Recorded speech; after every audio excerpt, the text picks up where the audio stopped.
braking with power. Let me ask you, what is the difference between these two brakes?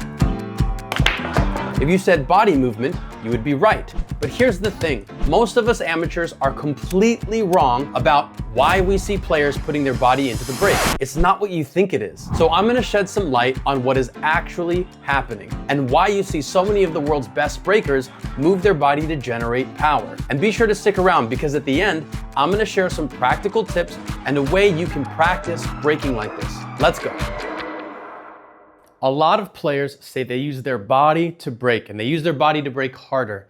But the truth is, that doesn't really make a lot of sense because braking with power is not about weight. Braking with power is about speed. And generating speed doesn't come from moving your body faster. Generating speed comes from moving your cue faster. But body movement does allow you to generate more power by giving you more space to utilize mechanics to move your cue faster. So I'm gonna use braking 10 ball as an example because a lot of people assume that when you brake 10 ball, you gotta use power. Quick disclaimer before we get into this, power should not be your primary goal when you brake. Braking well is about consistently making a ball, getting a good spread, and maximizing your chances of getting shape on the next ball. That's it. The goal is not to see how hard you can hit. But depending on what game you're playing and what conditions you're on, power does become a real factor in what a successful brake looks like. Sometimes braking medium speed just doesn't cut it. So this video is specifically about the biggest factor when generating power while braking, and that's arm speed. And while it seems like a separate issue, that's what body movement is really about. So I'm gonna isolate the topic for this video. I'm not gonna cover every element of braking here, like wrist snap or side stroking, stance, footwork, timing, bridge. We'll get there in other videos. This one is purely to explain why high-level players move their body while braking and why most of us think about it wrong. So what you see a lot of is two things. Players who brake the way they stroke normally and players who brake using their full body to generate power. So let me show you that first way. And they try to move their arm fast enough to make it work. Great hit, Nate. So I'm gonna do that one more time using an arm-only brake, trying not to move my body at all. Get a lot of speed into the cue ball.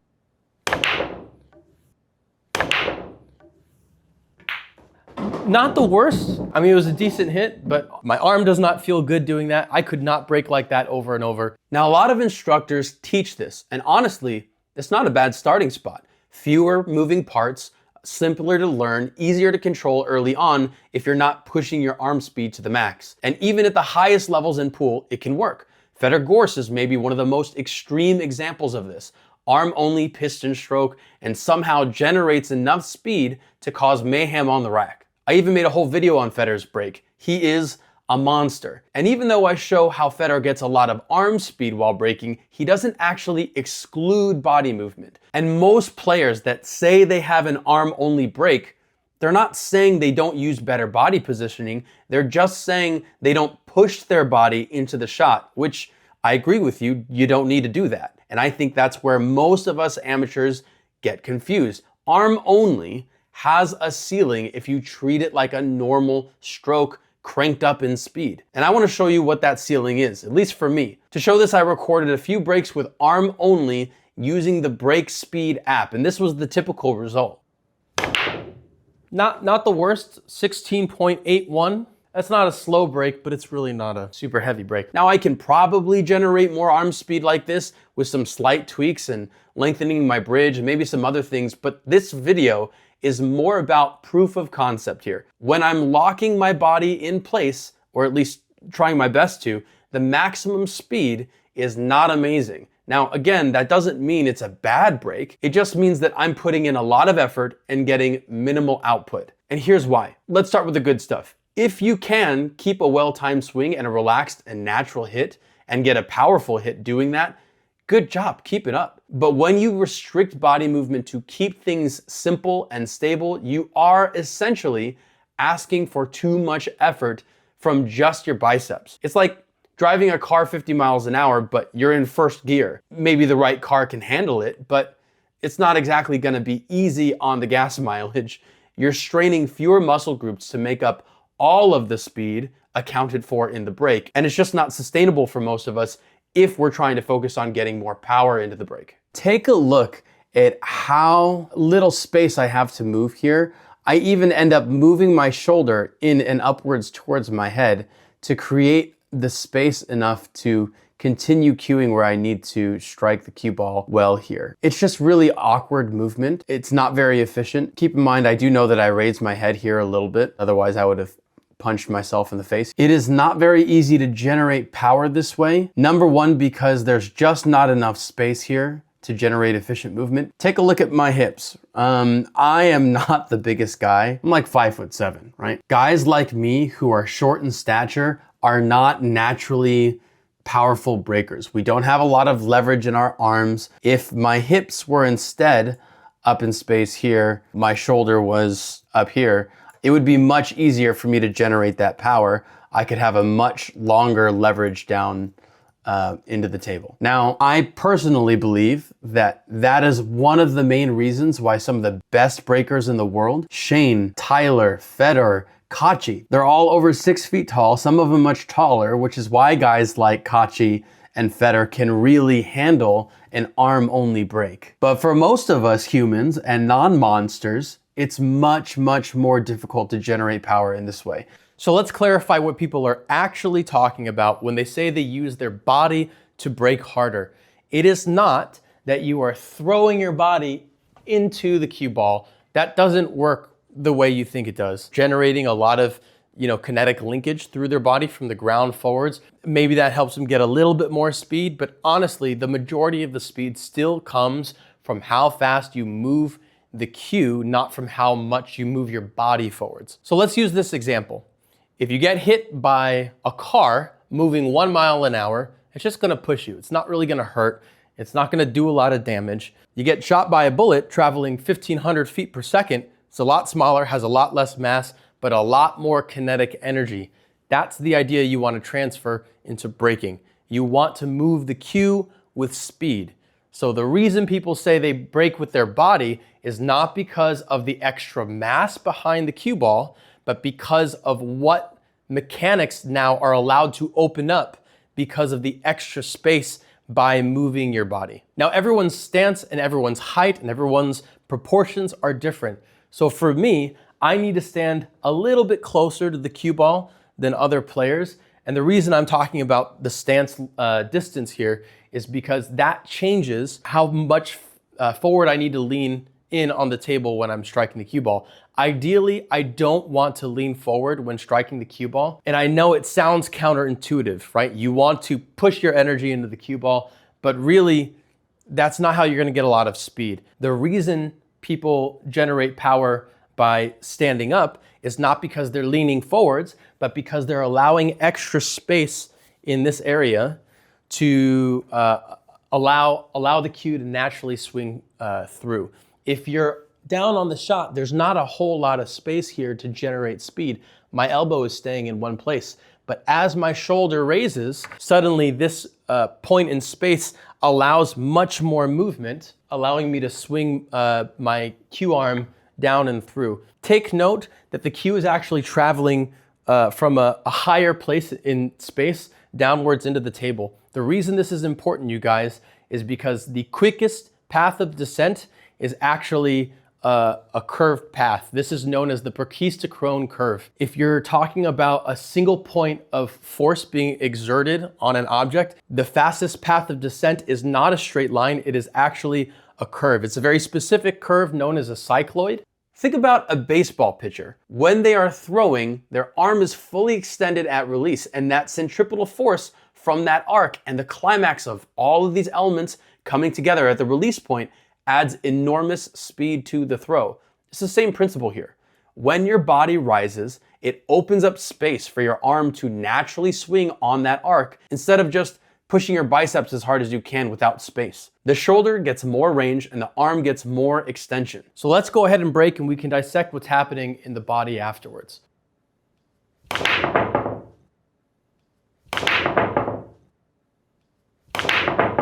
Now I could get into all the other points about breaking. I can save those for another video because right now, I think it is very important to note this one specific detail about body movement. When I say body movement, I'm not just talking about standing up. I'm also talking about people moving their body forwards as they break. I think a lot of people see this in pros and they say, oh, I have to lunge my body forward into the table. That's not really gonna give you a whole lot of speed. In fact, on the contrary, I think that takes a lot of speed out of the cue ball. Now, the reason I say that is because when you lunge forwards while breaking, you are changing what point of the swing that you're making contact with the cue ball. If normally you're making contact with the cue ball at the sweet spot of the swing, when the swing is at the peak velocity of the stroke, right? That's when you want to make contact with the ball. But if the peak velocity of the stroke is at 13 inches, but you move your body forwards 5 or 6 inches, then suddenly you have to take 5 or 6 inches out of the sweet spot of your stroke. And now it's like as if your bridge was up here instead of your bridge being back here, right? Because you've moved your body forwards.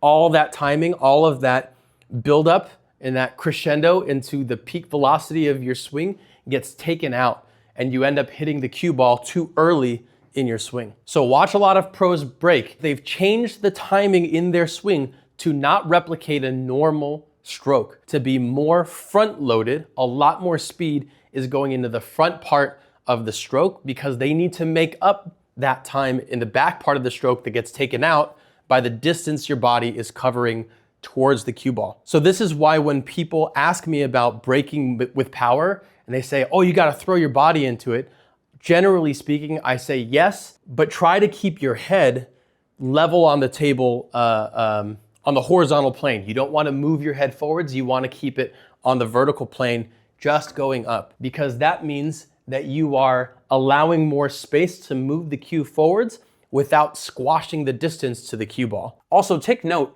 the lower body does make a difference here, but it's not what you think it is. It's not just the kinetic chain moving up from the floor and into the stroke. Yes, that can make a difference, but there's also a lesser known phenomena happening here. Movement from your lower body can actually increase neural drive. Your brain has heightened the signals throughout the whole body, and so your arm fires more effectively. This is called remote voluntary contraction. Effort in one area can boost activation in another. And here's something I didn't expect when I started learning to break this way. My accuracy actually improved, which sounds backwards, right? More movement should mean more chaos. But an arm-only break demands a lot from a small number of groups, just those specific biceps. But if I'm white knuckling it and that tension shows up in my accuracy, my arm tires faster and delivery gets inconsistent. But with a body break, the relaxed swing takes over. My arm isn't fighting itself, the delivery is smoother, the alignment stays cleaner with less impulsive movement. Now, it requires more practice, yes, absolutely, but you cannot deny its upside. You guys, 19.67. I was really not trying. If I want to crank that break, I can, but honestly, that's a huge, huge difference. That is a 3 mile per hour difference in braking is huge, and I'm using less energy to do it. Let me break it down visually. The body break is not about pushing all of this mass forwards into the break. It's more about standing up while you break and creating a space for the body to create leverage. As I stand up, now my arm here has so much more space to swing. If I'm looking at just how much more open that line can be, there's so much more centripetal force that goes into swinging the cue. Now, real quickly, I want to note here, I do move my back foot and I push off of my back leg and upwards into the break as I stroke here. That is a habit that I have. I was trying to isolate the movement here while shooting this just to make it, very clear that I was just trying to move my head straight up. I did end up moving maybe, an inch or two forwards, but the point is still made. It's more about the leverage being used with the height than anything else. I mean, it's not exactly a scientific test, but I feel like you guys can see that there's a clear difference in the effort it takes to move the cue ball when you stand up on the break. It's much easier. And keep in mind, I'm just an amateur. I'm not a breaker at the elite level. The gap for the player who is really dialed in the body break, who's at that level, is gonna find a lot more consistency and a lot more efficiency than I am. Now, before I get into practical takeaways and tips on how to practice breaking with the body, if you find value in this, think about what it actually takes to lock this in mentally. Not just consuming this as media, really learning from it. Building a new skill is not about table time. It is about how well your brain is actually wiring those neural pathways. And that's what got me into Keto Brains. It's a coffee creamer with a handful of nootropics in it, things that genuinely help focus, learning, and retaining information. And honestly, the mental clarity is real, you guys. I got you 20% off with code Sensei. Check the link or just scan the code. All right, back to breaking. So here's what I want you to actually walk away with. I got 4 things. 1, body movement on the break is not about weight transfer. It is about creating the arc your arm needs to swing at max speed efficiency. 2, the arm-only break has a real ceiling for most of us amateurs. There's nothing wrong with it if you can make it work, and by and large, if it works for you, keep doing it. But it does demand a lot from fewer muscle groups, and under fatigue, accuracy can break down. 3, a body break takes more practice to hone, but it is more sustainable, more powerful, and actually can be more accurate once those mechanics click. And 4, if you want an easy way to practice this, the way I like to practice breaking is simple. The most awkward part of learning how to break is the standing up part while you shoot. So isolate that movement and gradually work it in. Try this. First, shoot balls directly into a pocket. Forget about the object ball. Just get down like normal and put pressure on your bridge hand because you don't want that to move. Lift your head straight up a little bit and then stroke through the cue ball. Then do it again and lift your head up a little bit more this time. Rinse and repeat until you get more comfortable striking the ball in one smooth motion as you let the body rise finish. Once you feel comfortable with the movement, go ahead and graduate to actually making straight in balls. You don't have to start all the way from the head string like I do here, but shooting straight in balls and try to follow the object ball straight into a pocket. The reason I say to follow the object ball in is because that replicates the high ball that you need to use in order to keep the cue ball in the center of the table. But this is the closest you're gonna get to the real thing without having to rack it over and over, unless you have a break rack, but this works just fine. And then once you get comfortable with that, go ahead and practice breaking normally. Just try to keep the movement the same as you practiced it in all 3 steps. My preference here is to start the body movement when I start my backswing. I like to start and end the body movements at the same time. I think that makes it easier on your brain to coordinate, but there's no hard and fast rule about this. In fact, I know a lot of instructors will tell you you have to move the body after the backswing or some other prescriptive sequence. Just mess around with it. Find what's comfortable for you. It is not about the specific sequence. It is about what is efficient for your body. And so you may need to mess around with your stance or your body position. That's okay. Break the rules. Find what's comfortable for you. Take the time and attention to get it right. But I promise you, your efforts will be rewarded. If this has shifted how you think about breaking at all, like, subscribe. I put a ton of effort into each of these videos and it genuinely helps me make more content. Breaking really is one of my obsessions. And if you've enjoyed obsessing over it with me here, go ahead and check out this breaking video right here. And if I missed something, teach me. I'm trying to get better here too, okay? Drop it in the comments. I read everything. Thanks for watching. Happy shooting.